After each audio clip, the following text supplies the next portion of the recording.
जय श्री श्याम। आप सभी का फिर से स्वागत है आपके पसंदीदा YouTube channel MS science expert पर।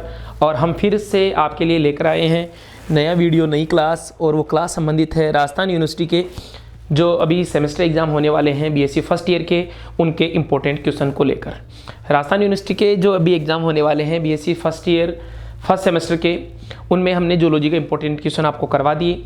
और उसके बाद में हम आज आपके लिए लेकर आए हैं, कल हमने एक वीडियो बनाया था, एक क्लास बनाई थी, वो संबंधित था रेगुलर स्टूडेंट्स के लिए केमिस्ट्री के फर्स्ट और सेकंड यूनिट्स। ओके, आज हम फिर एक नई क्लास लेकर आए हैं, वो हैं थर्ड और फोर्थ यूनिट के जो इम्पोर्टेंट क्वेश्चन हैं उनसे संबंधित। ठीक है, तो बिना समय व्यतीत किए हुए हम बात करते हैं कौन कौन से क्वेश्चन इंपॉर्टेंट हैं।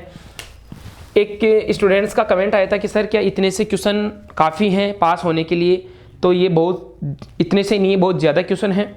आप इन क्वेश्चंस को याद कीजिए, आप ज़रूर बढ़िया स्कोर लेकर आओगे, या इनमें से आपको 3 या 4 क्वेश्चन ज़रूर देखने को मिल जाएंगे। पूरी किताब को अब आप नहीं पढ़ सकते, नहीं याद कर सकते, क्योंकि समय बहुत ही कम है, मात्र 5 दिन बचे हैं। तो 5 दिन में आप इतनी तैयारी नहीं कर सकते। तो इंपॉर्टेंट क्वेश्चन है, उन्हीं से आपको लाभ मिल सकता है। ओके, तो ये क्वेश्चन बहुत ज़्यादा है बेटा, इतना कम नहीं है। तो पहला क्वेश्चन है यूनिट थर्ड का, नाभिक से नहीं व इलेक्ट्रॉन से नहीं अभिक्रियाओं को समझाना है।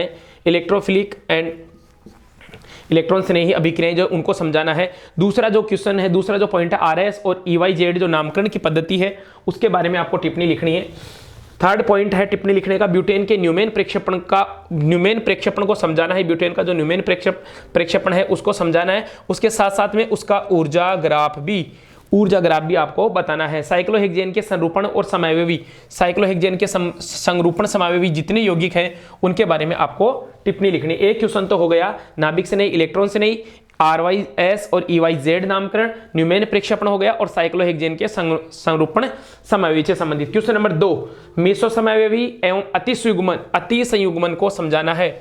मेसो समावयवी एवं अति संयुग्मन को समझाना है। क्वेश्चन नंबर 3 है, औपचारिक आवेश जो फॉर्मल चार्ज होता है उसके बारे में बताना है। फॉर्मल चार्ज, औपचारिक आवेश। एक स्टूडेंट्स का कल कमेंट आया था कि सर आप जो क्वेश्चन लिख रहे हो उनके कुछ इंग्लिश वर्ड भी लिख दिया करो, हमें अपने जो बुक है उसमें नहीं मिल रहा है, तो मैं कुछ के आपको इंग्लिश भी लिख रहा हूँ। ठीक है, तो आप मिला लीजिए। कई बार ऐसा डायरेक्ट ऐसा आता है, जैसे फॉर्मल आवेश है तो ऐसा ही लिखा हुआ आएगा, फॉर्मल आवेश। ठीक है, फॉर्मल आवेश ऐसा लिखा हुआ आता है एग्जाम में, तो मैं ये चीज़ भी आपके लिए प्रोवाइड करवा रहा हूँ। ठीक है, ताकि आपको ढूंढने में कोई परेशानी नहीं हो। ओके, औपचारिक आवेश मतलब फॉर्मल चार्ज के बारे में बताना है।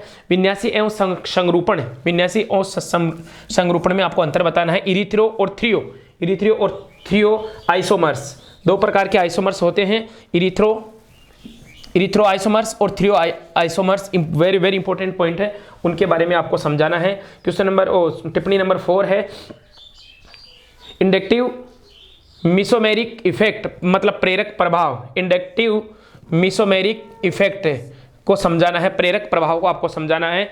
और टिप्पणी नंबर 5 है, डाइपोल मूवमेंट मतलब द्विध्रुव आघूर्ण, लिख दिया है मैंने, हिंदी में भी लिख दिया है, द्विध्रुव आघूर्ण को आपको समझाना है। उसके बाद में टिप्पणी नंबर 6 है,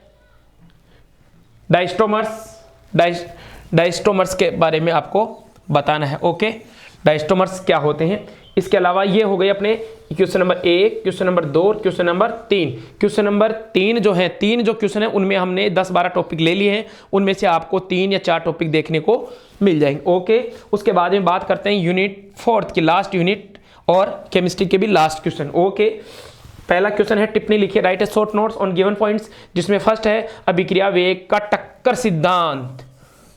अभिक्रिया वेग का टक्कर सिद्धांत समझाना है। उसके बाद में उसकी संक्रमण सिद्धांत समझाना है। तो 2 क्वेश्चन हो गए ना, संक्रमण अवस्था पूछ सकता है या टक्कर सिद्धांत पूछ सकता है। अब क्वेश्चन आपको एक दिख रहा है, लेकिन इसमें कितने क्वेश्चन बेटा? 2 क्वेश्चन। ठीक है, उसके बाद में प्रथम कोटि की जो अभिक्रियाएं हैं उनका समाकलित वेग समीकरण ज्ञात कीजिए। उसके बाद में थर्ड पॉइंट है, अभिक्रिया की कोटि व अणुसंख्यता में अंतर। अणुसंख्यता अलग होती है और अभिक्रिया की कोटि अलग होती है, तो दोनों में डिफरेंस आपको बताना है। उत्प्रेरण क्या है और उत्प्रेरक कौन कौन से प्रकार होते हैं उत्प्रेरकों के। उत्प्रेरण और उत्प्रेरक दोनों चीजें अलग है। ठीक है, तो उत्प्रेरण क्या होते हैं, उत्प्रेरण किसे कहते हैं और उत्प्रेरक कितने प्रकार के होते हैं, मैंने अलग से क्वेश्चन भी इसमें डाल दिया है। क्वेश्चन नंबर 2, रेडियो एक्टिव तत्वों का विघटन समझाइए। रेडियो एक्टिव तत्वों का विघटन और इनका अर्धायुकाल बहुत ही इंपॉर्टेंट पॉइंट है। एक क्वेश्चन में तो मैंने रेडियो एक्टिव तत्वों का क्या दिया है बेटा, विघटन दिया है, ठीक है। क्वेश्चन नंबर 3 है, उसका फर्स्ट पॉइंट है सक्रियण ऊर्जा।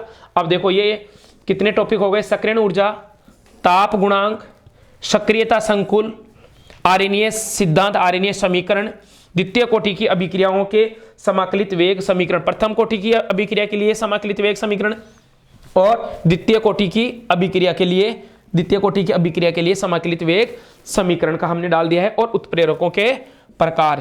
क्वेश्चन आपको 1 2 3 और 1 2 3 6 क्वेश्चन है। इन 6 क्वेश्चन में से ही आपके 2 क्वेश्चन आपको देखने को मिल जाएंगे 101%।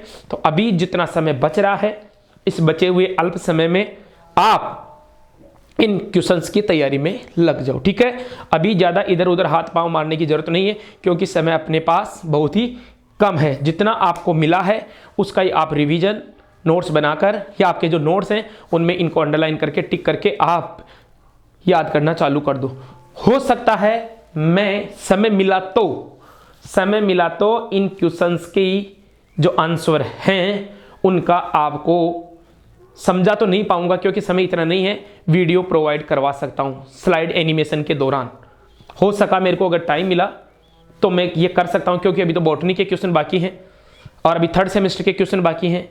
3rd सेमेस्टर में जूलॉजी, बॉटनी, केमिस्ट्री और 5th सेमेस्टर में जूलॉजी, बॉटनी, केमिस्ट्री, बहुत सारी क्लासें रिकॉर्ड करना बाकी है। इसलिए अगर समय मिला तो इन क्वेश्चंस के कई स्टूडेंट्स के जवाब आ रहे थे कि सर इन क्वेश्चंस के हमारे पास कोई आंसर नहीं मिल रहे हैं या हमारे पास सटीक जानकारी नहीं है, तो सर हम तैयारी किस में से करें। तो हो सका तो मैं इन क्वेश्चंस की जो मेरे नोट्स हैं उनकी आपको स्लाइड एनिमेशन के दौरान वीडियो प्रोवाइड करवा सकता हूँ, ठीक है।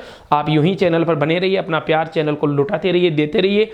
और आप सभी के इन सहयोग से अपना चैनल जो ग्रो कर रहा है, आप सभी का एक प्यार है, स्नेह है, जो हम इतने अल्प समय में इस स्थिति पर पहुंचे हैं। तो आप यूं ही अपने इस वीडियो को अपने दोस्तों के साथ, अपने क्लास ग्रुप के साथ शेयर कीजिए और यूं ही आप पर बाबा श्याम का आशीर्वाद बना रहेगा। जरूर हमें उम्मीद है कि आप बढ़िया स्कोर कर पाओगे। 2 सब्जेक्ट के अपने क्वेश्चन कंप्लीट हो चुके हैं और कई स्टूडेंट्स के कमेंट आ रहे थे कि सर हिस्ट्री पॉलिटिकल के, उनके भी क्वेश्चन आपको जरूर मिल जाएंगे, ठीक है। Okay, thank you.